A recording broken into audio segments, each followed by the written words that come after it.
anak Dara, riuh bermain bersama Suri. Langkahnya teguh, laksana wira, Nirmala Samsudin nama diberi. Burung helang terbangnya megah, air tenang mengalir deras. Nama saya Hafiz Hamzah, datang bertugas sastra dibahas. Berpagi-pagi di tepi perigi, mentari naik, memancar cahaya. Syarifah Nur Syahana, nama diberi, hadir bertemu, membawa suara. Assalamualaikum dan salam sejahtera. Anda sedang mendengarkan podcast Sastra di Mata Kita. Jadi pada hari ini, podcast ini akan membincangkan tentang keindahan dan kedalaman dunia sastra dengan lebih dekat dan santai. Saya Hafiz, dan hari ini saya akan membawa Anda untuk menyelami dua karya yang menarik, yaitu yang pertama karya untuk kanak-kanak dan satu lagi karya untuk remaja. Jadi sambil melihat bagaimana kita boleh mengaplikasikan kritikan sastra terhadap karya-karya ini, saya ditemani dengan dua rakan panel yang cukup arif, yaitu Saya Nurmala ataupun lebih senang dipanggil Mala.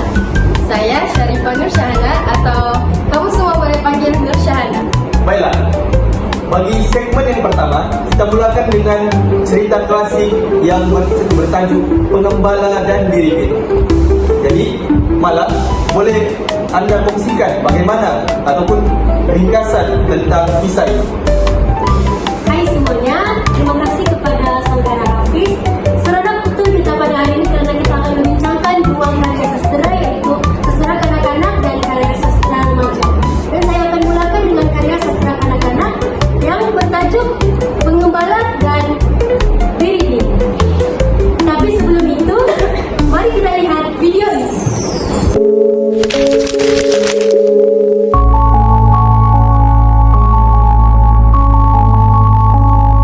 Pada zaman dahulu, di sebuah kampung yang aman damai, tinggal seorang budak pengembala yang menjaga sekawan biri-biri. Setiap hari, dia membawa ternakannya ke padang rumput yang luas menghijau. Wah, sehatnya biri-biri saya hari ini.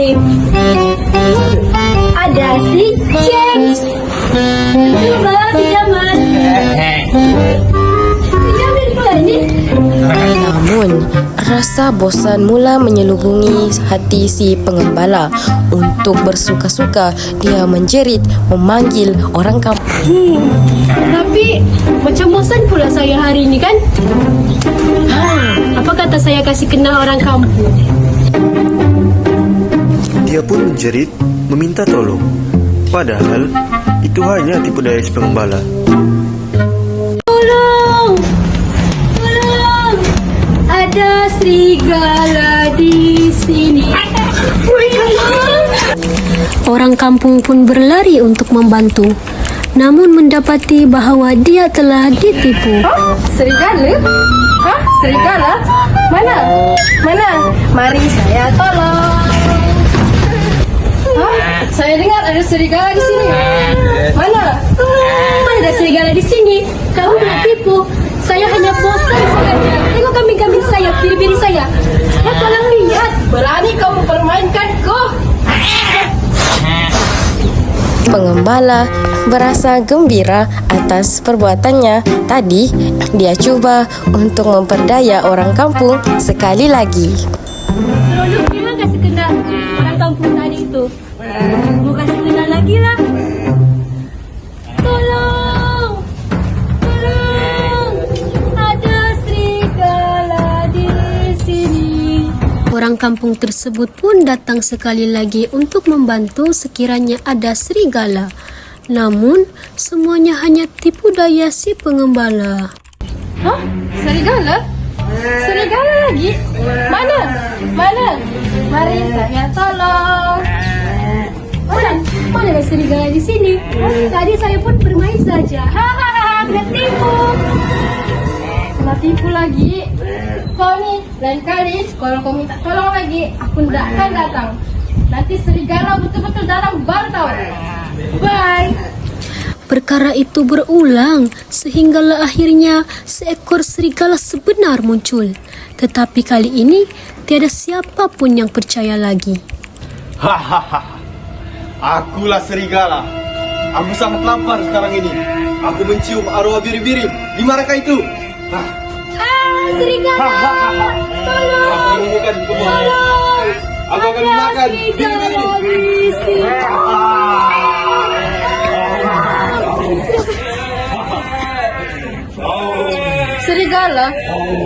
Serigala, saya tak percaya lagi. Dia selalu mainkan saya. Buat kerja aja lah.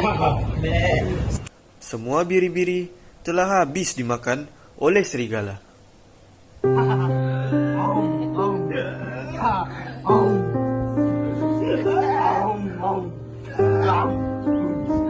Sedapnya biri-biri ni.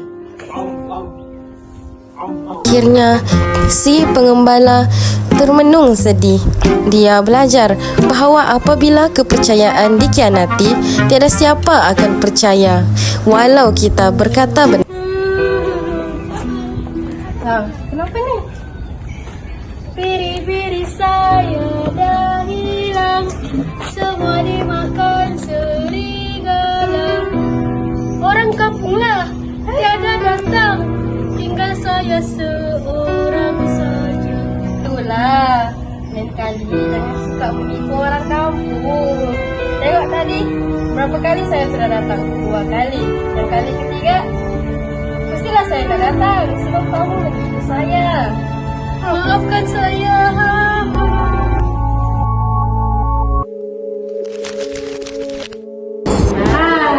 Menarik kan kisah tadi tu? Okey, kisah ini menceritakan tentang seorang pengembala biri-biri yang menjaga biri-birinya di sebuah bukit. Kerana rasa bosan, dia berpura-pura menjerit untuk meminta tolong untuk mengatakan serigala ini datang. Orang kampung pun bergegas datang, tapi semuanya hanyalah tipu-tipu belaka. Dia ulang perbuatannya beberapa kali, tapi akhirnya bila serigala sebenar datang, tiada siapa pun percaya dan semua biri-birinya habis dimakan. Akhirnya dia pun menyesal. Tentu, cerita ni dia sangat terkenal kan sebab mesejnya yang jelas, jangan menipu. Tapi lebih dari itu sebenarnya, dari sudut sastera, cerita ini ada banyak nilai. Ia gunakan watak tipikal, plot yang linear dan gaya bahasa yang ringkas sesuai dengan pembaca. Kita sebagai pembaca kanak-kanak. Tapi mesej moralnya sangat kuat, betul kan? Betul. Saya sangat setuju. Bila kita melihat dari perspektif kritikan moral, cerita ini menekankan bahawa tanggungjawab sosial dan akibat melanggar nilai moral amatlah penting. Jadi dari pendekatan psikologi, kita boleh lihat bagaimana tingkah laku si pengembala yang menipu mencerminkan perkembangan emosi dan keperluan untuk perhatian. Betul, dari segi pengajarannya kita dapat melihat bahawa cerita ini sangat syarat dengan nilai moral di mana kejujurannya adalah sangat penting dalam kehidupan. Macam tadi seekor pengembala tu dia menipu kepada orang kampung bahawa biri-birinya dimakan oleh serigala, namun sebenarnya tiada pun, dan akhirnya orang kampung sudah tidak percaya dengan dia. Yang kedua, menipu boleh menyebabkan kerugian yang besar seperti yang saya cakap singkat tadi, dan lagi sekali kepercayaan ini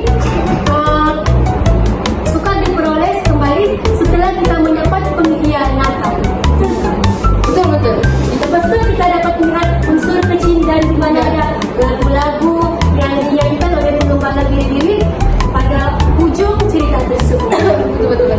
Itu yang membuatkan kita sebagai pendengar rasa menarik untuk baca ataupun dengar cerita tu, dan ia sekaligus dapat dijadikan contoh kepada ibu bapa, Kanak-kanak. untuk kanak-kanak, cara ibu bapa mendidik anak-anak itu supaya tidak menipu. Mungkin itu sahaja perbahasan ataupun perbincangan tentang kisah yang sangat menarik tadi, iaitu tentang pengembala dan biri-biri. Jadi kita akan teruskan dengan segmen yang kedua, iaitu tentang sebuah novel remaja, iaitu yang bertajuk Di Sebalik Dinar. Jadi sekarang kita akan pergi kepada karya yang lebih kompleks yang akan diulaskan ataupun diterangkan oleh saudari Nursyad. Apa yang menarik daripada novel ini? Bolehkah saudari terangkan? Baik, sebelum saya memberikan secara lebih terperinci tentang penjelasan terhadap novel ini, mari kita tengok video ini. Dalam dunia yang dikuasai teknologi, saya Farisha, seorang jurutera keselamatan sistem, terperangkap dalam eksperimen rahsia ayah saya, Dr. Carl. Sejak kecil, microchip yang ditanam dalam tubuh saya mengawal pemikiran dan tindakan saya. Saya hidup dalam ilusi normality, tetapi apabila saya mula merasakan kuasa luar yang mengawal diri saya, segalanya berubah. Ibu saya, Medina yang kelihatan seperti wanita biasa, sebenarnya berjuang untuk melindungi saya dari cengkaman ayah saya. Bersama Akram, seorang lelaki yang dulunya hanya menjalankan tugas, kami bersatu untuk melawan Dr. Carl. Dalam perjuangan ini, saya belajar bahawa walau sehebat mana kemajuan teknologi, nilai kemanusiaan dan kasih sayang keluarga adalah kekuatan yang tidak boleh dipandang remeh. Kami berjuang untuk membebaskan diri dari kawalan ini kerana hidup saya adalah milik saya sendiri, bukan ciptaan. Sebalik Dinara ini merupakan salah satu novel karya remaja yang merupakan karya Yayang Nur mengangkat watak Farisha, seorang gadis muda yang bijak dalam bidang teknologi. Ia menyiasat kehilangan ayahnya yang terlibat dalam syarikat teknologi tinggi. Dalam proses itu, dia hadapi banyak konflik besar dari ancaman cyber hinggalah konspirasi korporat, dan cerita ini bukan sahaja penuh aksi tapi juga menyelipkan nilai kekeluargaan, integriti dan juga keberanian. Siapa nama ayah Farisha? Saya pun lupa. Macam Carl kan? Macam Carl. Ibunya pula Medina kan? Ya, Medina. Macam yang kita tengok video tadi kan. Tetapi kan saya tertarik betul lah dengan bagaimana pengarang ni memecahkan stereotip. Ya, di mana Farisha ni adalah seorang gadis muda yang bijak, selain bijak dia juga berani dan seorang yang berdikari. Berdikari. Dari sudut kritikan feminisme, kita boleh lihat bagaimana novel ini memperkasakan watak wanita dan menunjukkan bahawa bukan sahaja lelaki tapi wanita pun mampu untuk memimpin serta menyelesaikan masalah dalam dunia teknologinya yang biasanya didominasikan oleh seorang lelaki. Di mana kita dapat melihat Farisha ini seorang yang ahli dalam bidang teknologi. Di mana dia mengikut jejak ayahnya lah. Yes. Dan apa ayahnya punya pekerjaan? Teknologi, bagian teknologi. Pembuatan mesin ke? Lebih kurang lah begitu. Ayahnya mencipta chip kan? Ya, chip. Lepas tu dia masukkan dalam kepala si Farisha tu kan. Saya setuju. Jadi kalau kita bandingkan dengan cerita kanak-kanak tadi, kita dapat lihat struktur naratif dalam novel di sebalik Dinara ini jauh lebih kompleks. Jadi penggunaan plot bersilang, teknologi sebagai simbol kuasa dan watak-watak antagonis yang berlapis menjadikan novel ini sangat sesuai dianalisis dan dijalani dengan pendekatan yang strukturalisme dan tematik. Betul tak Hafiz? Dan kita juga boleh terapkan pendekatan intertextuality ada elemen daripada dunia sebenar seperti kebimbangan tentang privacy digital kita dan etika teknologi. Itu yang membuatkan karya ni relevan dengan kehidupan remaja. Lagi-lagi macam kita dalam kehidupan masa kini. Jadi berdasarkan kedua-dua karya sastera yang telah dibincangkan tadi, memang dapat kita lihat banyak isi-isi yang tersirat di dalamnya yang boleh kita ambil sebagai pengajaran. Mungkin diberikan pengajaran kepada anak-anak dan remaja lah, kerana satu karya tersebut adalah dikhususkan untuk kanak-kanak dan satu lagi adalah adalah untuk remaja. Jadi kita akan teruskan kepada segmen yang ketiga, yaitu peranan kritikan sastra. Jadi kita sampai ke bagian penting, yaitu kritikan sastra. Mesti ramai orang pikir kritikan sastra ini hanya mengkritik karya semata-mata, tapi sebenarnya lebih luas. Jadi apakah pendapat Anda, Nurmal? Betul tuh. Kritikan sastra ini adalah sebuah analisis, tafsiran dan penilaian terhadap sebuah karya sastra. Ia bantu kita untuk lebih paham karya sastra tersebut dengan lebih mendalam. Kita boleh aplikasikan pelbagai pendekatan yang formalistik, feminisme, realisme, dan psikologi yang bergantung pada tujuan karya sastra masing-masing. Ya, misalnya cerita pengembala dan bini-bini yang kita boleh analisis secara realistik moral, sebab ia membentuk pemikiran anak-anak tentang apa itu betul dan apa yang salah. Tapi di sebalik binaran ni dia lebih kompleks. Sebab apa? Novel ni dia sesuai dengan pendekatan yang tematik, feminism dan intersectionality. Ya, saya sangat setuju kerana kritikan sastra ini juga penting dalam proses pendidikan, di mana ia bukan sekadar mencari kelemahan atau kelebihan karya, tetapi juga untuk memahami makna tersirat dan fungsi sosial serta konteks budaya sebuah teks ataupun karya tersebut. Jadi, bagaimana dengan pendapat Anda Nurmala berdasarkan kajian ataupun yang pembahasan tentang yang kita buat tentang karya ini? Pada pendapat saya kan membaca pun kita akan dapat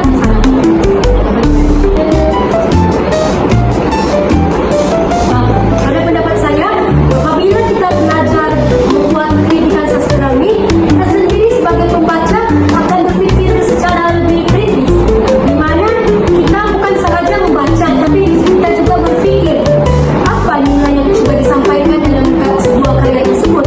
Bagaimana teknik pengarang itu coba mempengaruhi pembaca.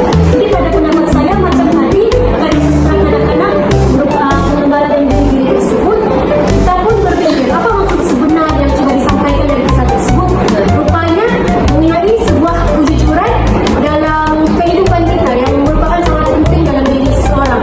Dan bagaimana teknik pengarang mempengaruhi pembaca. Pada pendapat saya ini sangat sukarlah sebagai pengarang, di mana kita perlu menarik fokus dan minat pembaca untuk menarik perhatian dari awal sehinggalah habis mereka baca. Tapi berdasarkan kisah gagal tadi, kita dapat melihat bahwa pengarang tu berjaya untuk menarik kita dalam memfokus terhadap karya kedua-duanya. Ya, setuju. Sebab ceritanya menarik kan kalau kita tengok. Benar. Ya, setuju. Saya setuju sekali dengan apa yang disampaikan oleh Cik Nurmala sebentar tadi, dan apa yang daripada yang kita bincangkan sebentar tadi, itulah sebenarnya keindahan sastra dan peranan kritikan sastra ialah untuk kita membuka mata kita supaya tidak cuma menikmati cerita, tetapi juga untuk kita faham apa yang disampaikan oleh cerita-cerita ataupun karya-karya sebentar tadi yang telah kita bincangkan. Baiklah, dengan berakhirnya perbincangan mengenai kedua-dua karya sastra itu tadi, kita sudah sampai ke penghujung perbincangan ini. Dan hari ini kita belajar bahwa sastra bukan sahaja sekadar hiburan, tetapi juga sebagai alat pendidikan, pembinaan sosial, dan refleksi sosial. Jadi dua karya yang kita bincangkan pada hari ini membuktikan bahawa sastra ini relevan kepada semua tahap umur, bermula daripada kanak-kanak sehinggalah orang dewasa. Dan melalui kritikan sastra yang kami berikan tadi adalah salah satu jambatan yang menyatukan pembaca dengan maksud sebenar karya, dan dia juga membuat kita lebih menghargai penulisan dan lebih bijak membaca. Baiklah, saya ucapkan terima kasih kepada Nurmala dan Cahana serta kepada semua pendengar. Jadi kita sebagai pengajaran ataupun apa yang kita boleh ambil daripada perbincangan ini, kita harus meneruskan menyokong karya tempatan dan jangan takut untuk menilai karya dengan kritis. Jadi oleh itu jumpa lagi dalam episode yang akan datang di Sastra di Mata Kita. Assalamualaikum warahmatullahi wabarakatuh. Bye bye.